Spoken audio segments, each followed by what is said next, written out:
Hey everyone, this is Gilded Age TV, and I'm here with my recap and review of the Gilded Age season number 2, episode number 7, which is the penultimate episode. So that means that next week's episode is going to be the finale. And compared to season 1's 9 episodes, we're only getting 8 episodes for season 2, which it is disappointing, but it is what it is. However, I have my fingers crossed that we get season 3. I need at least 5 seasons of this show. And especially after what happened in this particular episode. I need a season 3. And the title is Wonders Never Cease, and I'm like I'm not really sure if I would describe them as wonders because a lot of bad things happened in this episode. But yeah, it opens up with Larry being visited by the guy who's basically keeping an eye on the Brooklyn Bridge ceremony and all of that stuff with the president coming. So he was expecting to meet Mr. Russell, but that Mr. Russell ended up being Larry. Because Larry, he figured out what Mrs. Roebling was doing about how her husband was ill and all of that stuff. So she's the one who basically constructed the bridge and went over all the plans. And Larry is like, you know what, during the opening ceremony, I would like for her to get the recognition that she deserves. And the guy is like, hey, I get it. I get where you're coming from, but the bottom line is that if people found out that a woman was responsible for creating the Brooklyn Bridge, ain't no one crossing that bridge. So Larry, you gotta get with the times. It is what it is. Then we cut to Mr. Russell, and he's talking to the guy that he basically, I guess he's a secretary or something. And yeah, the secretary is like, okay, I wasn't expecting you to accept the union demands. And Mr. Russell is like, well, if you think about it, I didn't necessarily accept the union. I just accepted some of the demands. I'm gonna give them pay raises. I'm gonna give them a children's park. I'm gonna increase the safety measures. However, it's all part of my plan because I'm only giving the pay raises to the tradesmen. And after 6 months, the tradesmen and the workers are gonna be at each other's necks, and they're gonna fight each other because the tradesmen ended up getting a better deal, and the union will be eliminated and all of that stuff. So it's all part of my plan. And I'm like, okay, George. This is where we get to see Bannister telling Jack that he ended up reaching out to a friend. I think his name is Mr. Shubert or something, and he's basically some head honcho over at the Clockmaster's.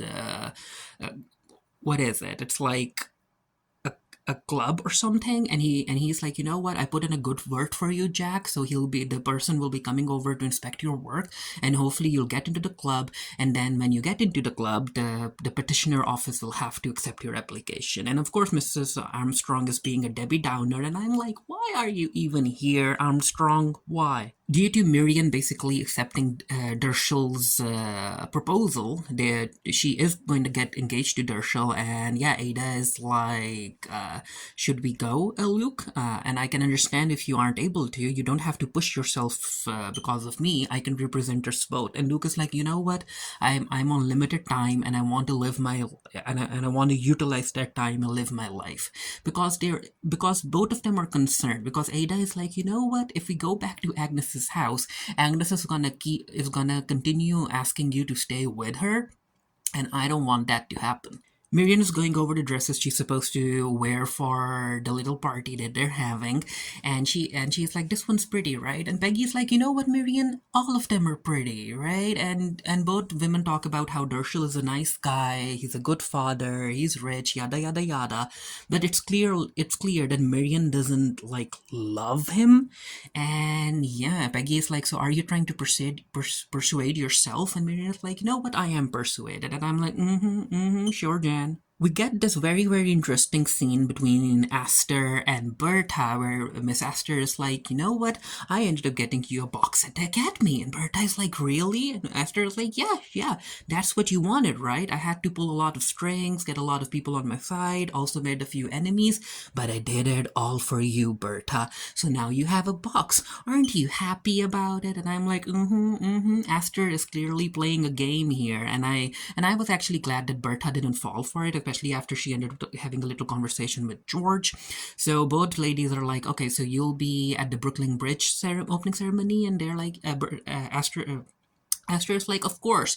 And also, Fiona is her name Fiona? Fiona, yeah. Fiona is doing a little shindig as well. So you're gonna see Aster and Berta there too. And that particular scene ended up becoming basically the real housewives of the Gilded Age. But we'll get to it in a bit. We cut to Peggy and the rest of the community talking about how the government wants to close schools for black children, and they need to do what they can to save those schools. So the idea is that they need support from white teachers and the white community. And Peggy's father's there too, and he's like, you know what? That's how it works.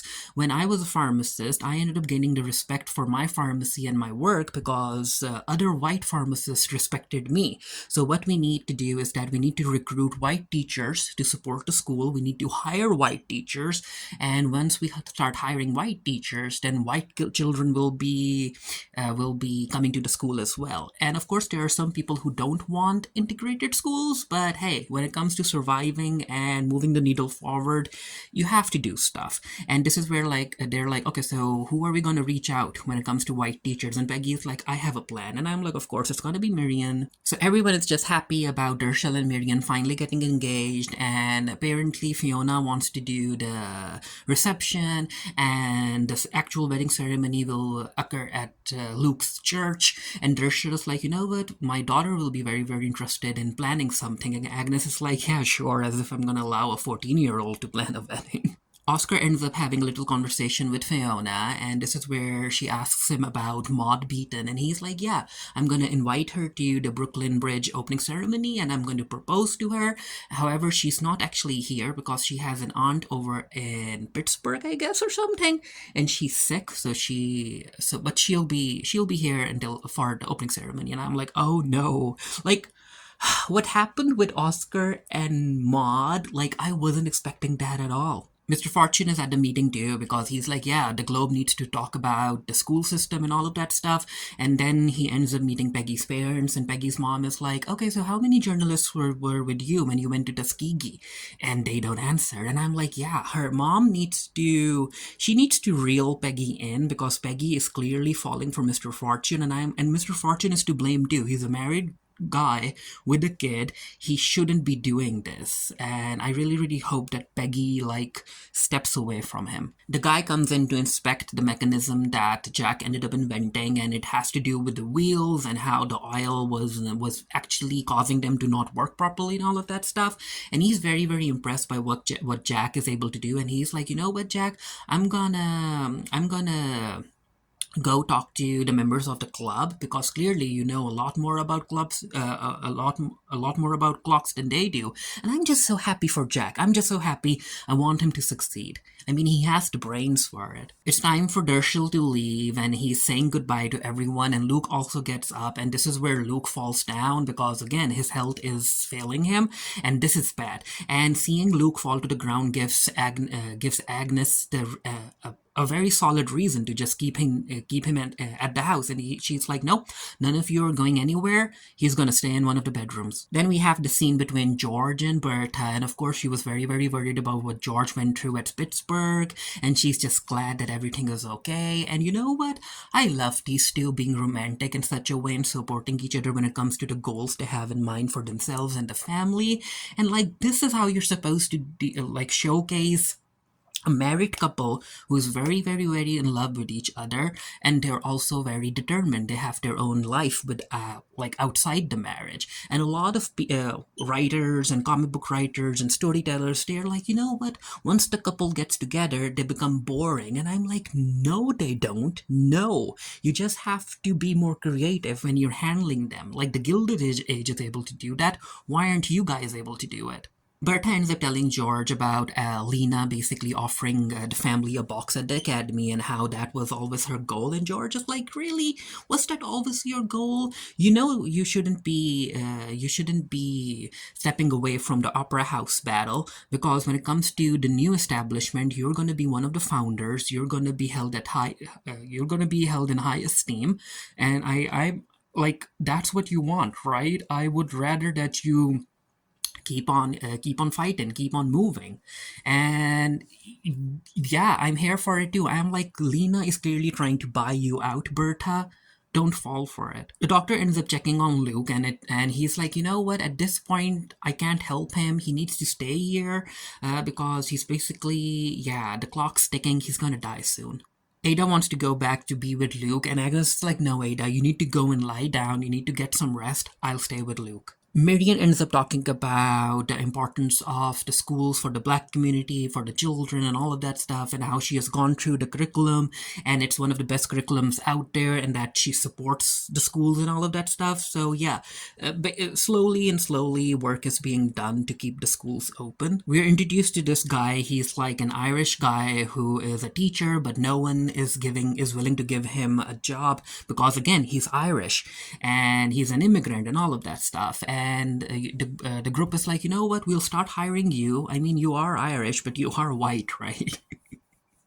So that works for us. George ends up having a picture with the leader of the union, and I really like this guy because he could see through George's plan. He's like, I know why you ended up accepting some of her conditions, because I know that you think that this is gonna split the union, but it won't, Mr. Russell. It won't. Flora walks over to the Russell's house to talk to her dad, and it turns out that, of course, her husband was lying about Flora wanting her dad to disappear and move away from the city and all of that stuff. She ended up learning about her husband's plan, and she's like, you know what, that's not happening. I want you to stay here. You're gonna have your own apartment. You're gonna have money and all of that stuff. You'll live your life as a retired banker, who you are, so we won't be lying, and you'll be staying near me. You'll get to see the kids and all of that stuff, and yeah, Mr. Watson is just gonna be happy from now on, I guess. Luke wakes up for a bit and he notices Agnes sitting there, and these two have a conversation, and he's like, you know what, Agnes, I'm sorry. I'm sorry for putting your sister through all of this, and I think you feel that you were right when you were against the marriage. And Agnes is like, you know what, Luke, don't think like that.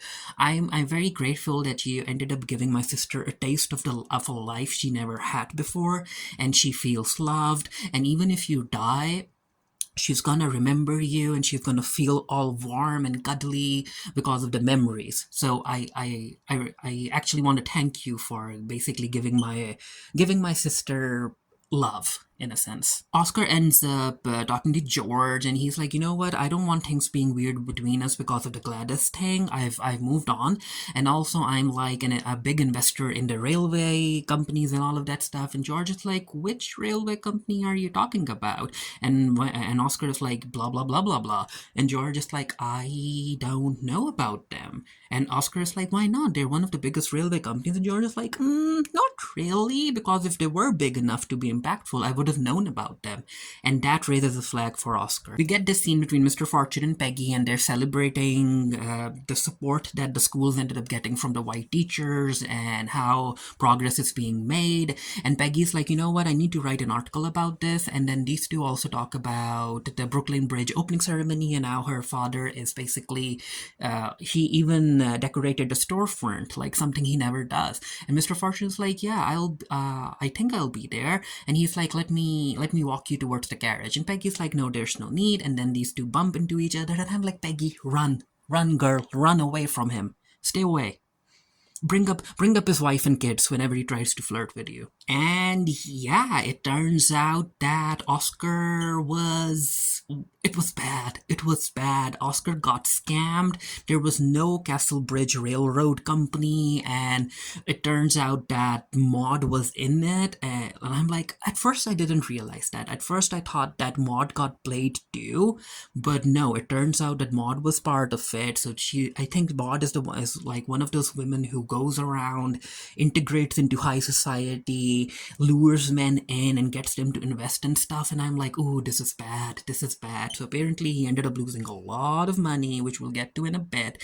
And in a sense, like, I feel bad for Oscar, But I'm also like, Oscar, weren't you planning to basically marry a woman pretending that you love her so just so you can have access to her money? So what goes around comes around, I guess. He goes to Maud's house and he knocks on the doors, and it turns out that someone else lives there, which basically connects to the scene in the previous episode where Oscar went to pick up Maud because of the the gardening ceremony that Dershel wanted to do, and she was actually waiting for Oscar outside the house, and even Oscar asked her like, "Why are you waiting outside?" She's like, "Oh, I just needed some fresh air." So it all connected. Like, why the heck was Maud waiting outside? We are at Fiona's and all of the women are there, and this is where Aster basically announces in front of everyone that Mrs. Russell is gonna side with the Academy because she got a box there, and Mrs. Fish and Fiona are like, "Really? You're gonna do that, Berta?" And Berta is like, "Yeah, that's not happening. I can't wave the white flag right now. I can't change horses right now. So the opera war is still happening." And Aster is like, "Are you sure about this, Berta?" And Berta is like, "Yeah, I'm sure." And Aster is like, "You know what? I can't stay here any longer. I need to leave." And Berta is like, "I do hate to embarrass you." But Astra is like, "You say that, but you still embarrassed me." So she leaves. And in the corner, you can actually see Mrs. Fish like sip the tea. And I'm like, I love her. Oscar runs to Fiona's house and he's like, "Is Maud here?" And Fiona's like, "No, I invited her, but she's not here. What happened, Oscar?" And Oscar's like, "I've been ruined. Where did you meet her? What do you know about her?" And Fiona's like, "I really don't really know about her. I just met her through one of her social circles." And Oscar's like, "Oh wow, this is bad." And again, in the corner, there's Mrs. Fish, always there, doing her. She needs to start writing a letter, like one of those newsletters, like that happens over in Bridgerton. Marion comes back after walking Pumpkin, and Agnes is like, "Where the heck were you?" And Marion is like, "Well, I was outside walking Pumpkin." And Agnes is like, "You don't have to do that, you know." And Marion's like, "I wanted to do that. And Ada told me to do it." And also, Agnes is waiting for Oscar. She's like, "Where the heck is Oscar?" And he's not there either. And Ada walks down the stairs, and she's like, Can you both quiet down, please?" But yeah, they both quiet down, and it's like, you know what? It's time for Luke to go, so we need to call in Tim, Luke's curate. George ends up having a meeting with the rest of the board's member and the company owners, and they are not happy about George accepting the terms of the union. And George is like, "You know what? I did what I had to do. I set my own agenda, and I advise all of you men to do the same because your workers are gonna get up too."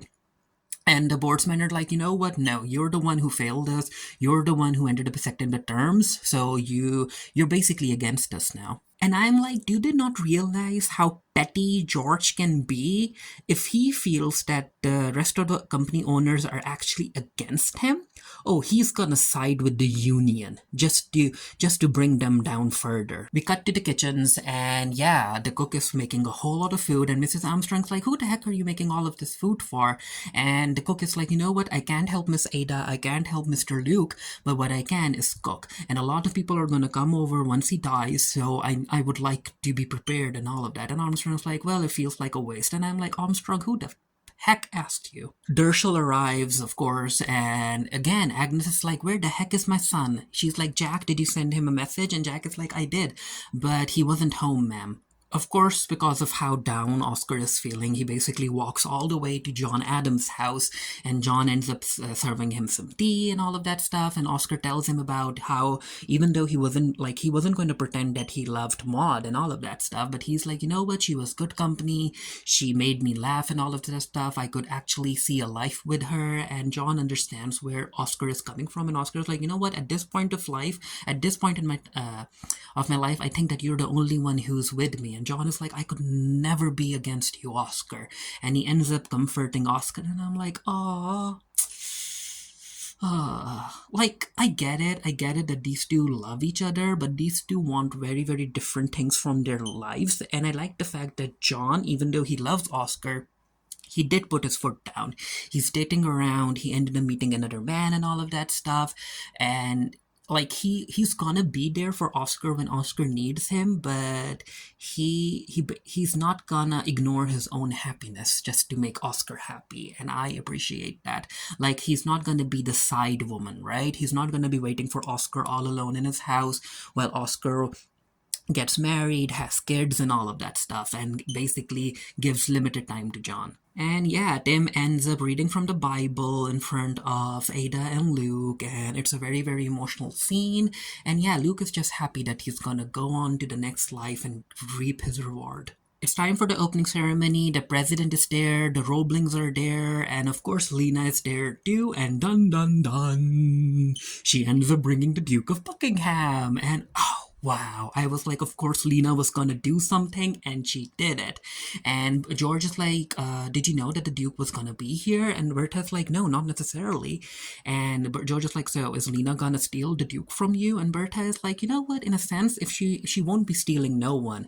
If she's not gonna steal the Duke. If she wants the Duke, she will buy him fair and square. Peggy's mom ends up introducing Peggy to Mr. Martin, and he studied at Institute too. He's nice looking, he's young, and all of that stuff. And of course, because Peggy's mom is on to her, she is like, ooh, I know there's something going on between you and Mr. Fortune, and I need you to stop. The line that Peggy's mom says to Peggy, she's like, I raised you better than that, Peggy. And I'm like, yeah, here's to hoping. Here's to hoping. And Ada basically tells Luke to just go. She's like, you know what, Luke, you don't have to cling to life just for my sake. If it's time for you to go, you can go.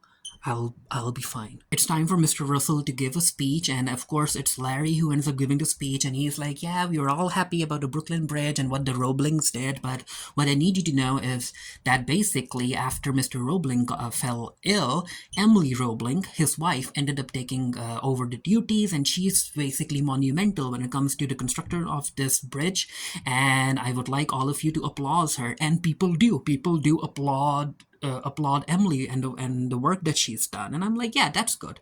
That's good for Larry. Like, compared to Dershel saying that Miriam isn't a real teacher, and you compare that to Larry giving Emily her flowers, I'm like, oh, that's sweet, that's nice. The chef and Mrs. Bruce are downstairs, and he's like, are you interested in watching the Brooklyn Bridge fireworks? And Mrs. Bruce is like, yeah, I would be interested, but I don't know how I'll be able to watch them. And I've only watched fireworks once before when I was a kid. And the chef is like, you know what? Come with me. Emily Roebling ends up thanking Larry for how he ended up standing up for her, and she's like, you know what? I appreciate that, but come tomorrow when you read the newspapers, they're not gonna mention me at all. And it is what it is. But as far as me being monumental in creating the bridge, it's gonna be our little secret, Larry. And again, I appreciate what you did for me. It's time for the fireworks. Everyone's enjoying them, and we get to see Mrs. Bruce and the chef up on the Russell's roof. And I'm like, shouldn't the rest of the staff be allowed to go up on the roof to watch the fireworks too? But okay. And yeah, as the rest of the city is enjoying the fireworks, Ada is with Luke, and she notices that his skin has grown cold. He is dead. And Ada ends up walking towards Agnes's room, and she's like, yup, Luke's a firework now. I mean, she doesn't say that, but, you know, baby, you're a firework. He's up in the sky. But yeah, the sisters hug it out. Dershel ends up saying goodbye to Miriam, and he's like, you know what, I wish I could stay longer with you. And Miriam's like, no, you need to go back to your house before Francesca wakes up, and I'll see you later today, okay? And yeah, they say goodbye. This is where Larry walks in, and he's like, Miriam, what's wrong? Why are you crying? And Miriam tells him that her uncle died, like Luke died last night, and he hands her his handkerchief to wipe the tears. And Larry is like, can I escort you back inside? And Miriam's like, no, I don't want to go inside. So he's like, you know what? Let's go for a little walk then. And they end up walking away from the house, and she's like, tell me about the Brooklyn Bridge ceremony. Jack ends up getting a letter, and at first he doesn't tell the rest of the staff, but they're like, no, tell us. And he's like, well, Mr. Schubert, I guess, or someone, he made me a member of the Watchmakers Association, so now that because I'm a member of the association, the petitioner office has to take my application seriously, right? And I'm like, yay, good for you, Jack, good for you. Agnes wakes up because I guess she fell asleep on the sofa, and she notices Oscar in front of him, and she's like, where the heck were you, Oscar? Where were you? Your uncle just died and all of that stuff. And Oscar's like, oh, we're ruined, mother. We're ruined. Maud ruined us. There was no company and blah, blah, blah. And Agnes like, what the heck are you talking about? And this is where he ends up telling Agnes the truth, that he lost a lot of money because of an investment he made. And Agnes like, how much money, Oscar? How much? And he tells his mom that almost all of it. And Agnes is like, what? And this is where the episode ends, and I'm like, wow, so Agnes is poorer now, right? Because there's no way that they're gonna get the money back. So what now? I think that Ada will need to chip in because Luke probably ended up leaving her money, right? A house, some money, investments and stuff. And if you really, really want to save the Van Ryans, then Miriam needs to hurry up and marry Larry. Get that Russell money. But yeah, Dershel seems to be rich enough too, but I think that Agnes will be okay. It will be very, very interesting if Agnes has to move in with Ada in her new house, or if Ada will move back in, but now that Ada has the money, Agnes will have to listen to her. But let's see. Let's see what happens. Only one more episode to go. And again, I hope that we get a season 3 and a season 4. But yeah, let me know what you thought of the episode down in the comment section below. And until next time, stay happy, stay safe, stay blessed. See you guys later.